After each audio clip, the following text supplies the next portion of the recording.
It was late, maybe close to midnight, and I was standing in the kitchen with the lights half off, scrolling through my bank app like I didn't really mean to be there.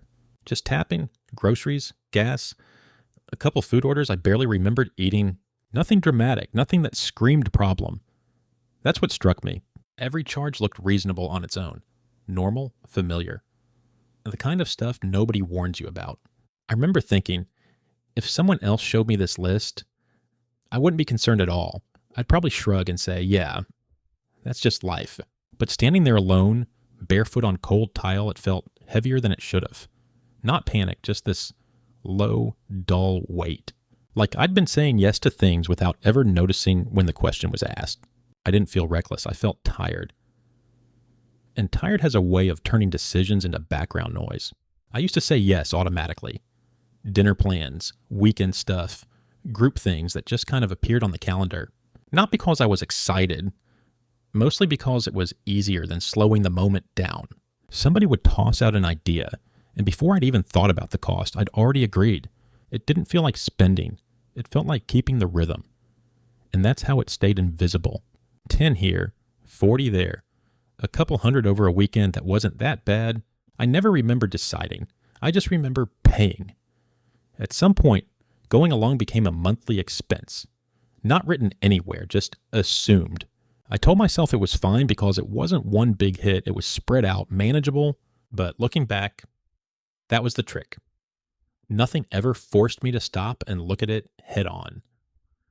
And honestly, this was the part I didn't want to look at first. I started noticing how often baseline changed without anyone announcing it. Phones got newer. Apartments got nicer. Plans got a little more expensive, but only a little at a time. Nobody said, hey, this is the new normal. It just showed up and settled in. I remember upgrading my phone even though mine worked fine.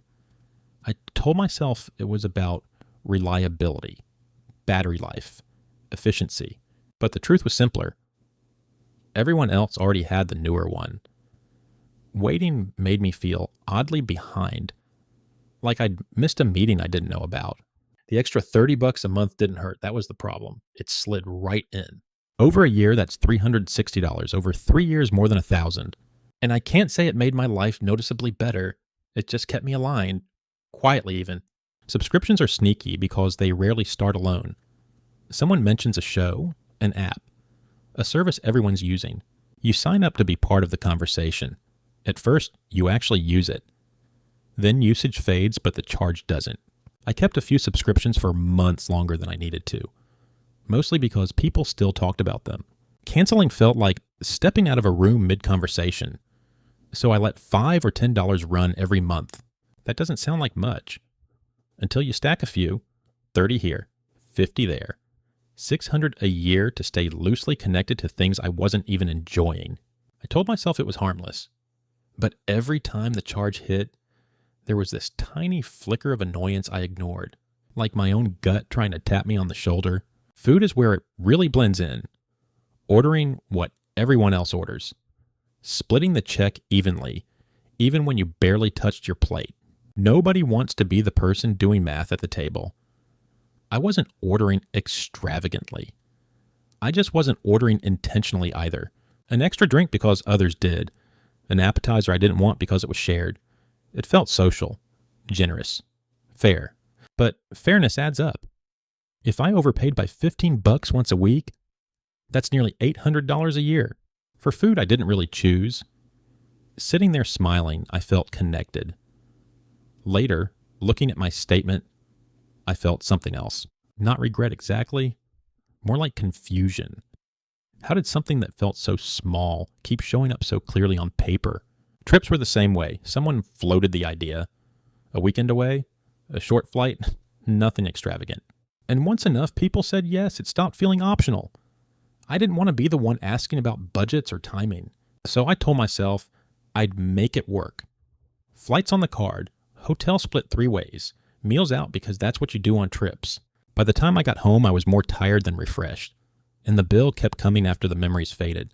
$1,000 here. $1,500 there. It wasn't that I couldn't afford it. It was that I never chose it cleanly.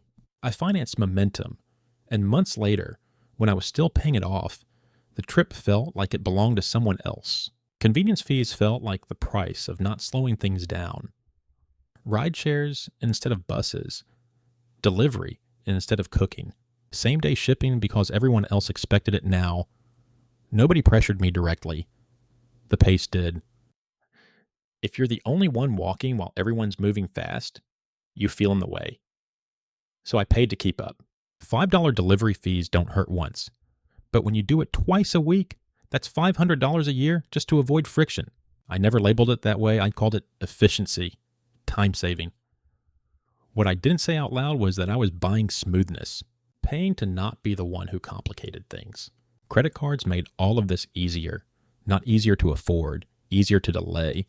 I could swipe and stay present. No awkward pause, no mental math in the moment. The interest stayed quiet in the background like it was being polite. A couple hundred rolled over, then a couple thousand. At 18%, a $3,000 balance cost over $500 a year just to exist. I didn't feel irresponsible. I felt flexible, like I was managing adulthood. But flexibility has a way of pretending it's free until it's been around long enough to introduce itself properly. Lifestyle inflation didn't feel like ambition. It felt like adaptation. Nicer groceries, slightly better furniture, a place that felt more grown up. I didn't wake up wanting more. I just adjusted to what was around me. Rent crept up. Utilities followed.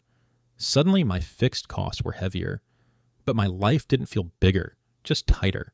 I was working the same amount, sometimes more, and wondering why nothing felt easier. That's when it hit me. The floor had moved, quietly, and I hadn't noticed until standing still started feeling expensive.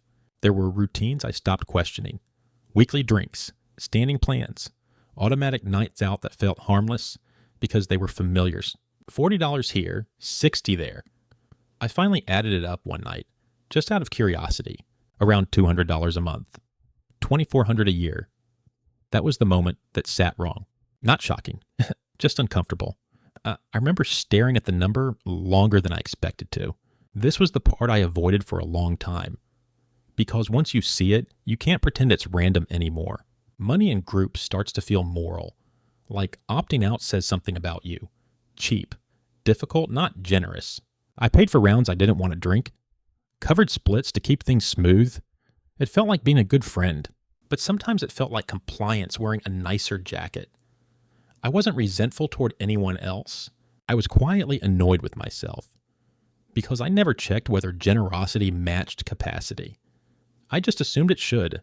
Everything became a special occasion. Birthdays, promotions, random Tuesdays that needed a reason. When everything is special, nothing is. But the spending doesn't know that. It keeps treating each moment like an exception. 200 here, 300 there. I told myself it was temporary, just this season. But seasons kept stacking. And eventually I realized I couldn't remember the last time I treated something as normal again. Silence was expensive. No arguments, no money talks, just drifting. Bills paid on time. Credit intact. On paper, everything looked fine. But progress felt stalled. I wasn't moving backward, I just wasn't moving forward either. Peace felt good, but it wasn't free. I paid for it monthly without realizing that friction-free doesn't mean cost-free. Urgency spread faster than I expected. If everyone wanted something now, waiting felt like falling behind. Faster shipping. Faster decisions. Faster spending. I rarely asked if faster was better. I just kept pace. Patience started to feel outdated, like something you couldn't afford anymore, which is ironic considering how much impatience was costing me. I had a whole vocabulary for justifying things. It's fine. It's not that much. I deserve it. Everyone does this. Each phrase felt harmless. Together, they formed a script. I'd hear my own voice explaining my choices back to me, and it sounded reasonable. Convincing, even. That's what made it uncomfortable. How easy it was to talk myself into habits that slowly boxed me in. As long as the bills cleared, I assumed things were working. Income covered the leaks. So the leaks didn't feel real. But effort was increasing, while momentum wasn't. I was tired in a way that rest didn't fix. Looking back, it wasn't burnout, it was inefficiency disguised as normal life. I wasn't jealous of anyone. I was aligning. Same pace, same choices, same upgrades. It felt safe. Like outsourcing judgment. If everyone else was doing it, it must be fine. There was relief in that. No second guessing, no standing out, just following a path already worn smooth. Undoing things felt harder than starting them, canceling, downgrading, saying no after years of yes. The patterns had weight, inertia. I avoided looking too closely because reversing course felt exhausting, easier to keep drifting than to turn around. I ran the numbers on one habit I barely thought about. $50 a week. That's $2,600 a year.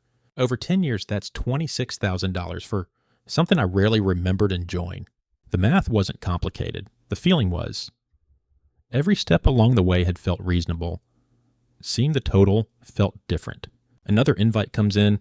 Another charge waits quietly in the background. I don't answer right away anymore. Not because I figured it out, just because I notice the pause now. The space where a decision actually exists. Sometimes I still go with the flow. Sometimes I don't. I'm not sure what that adds up to yet, but I notice the water moving, and I notice myself standing in it, thinking longer than I used to.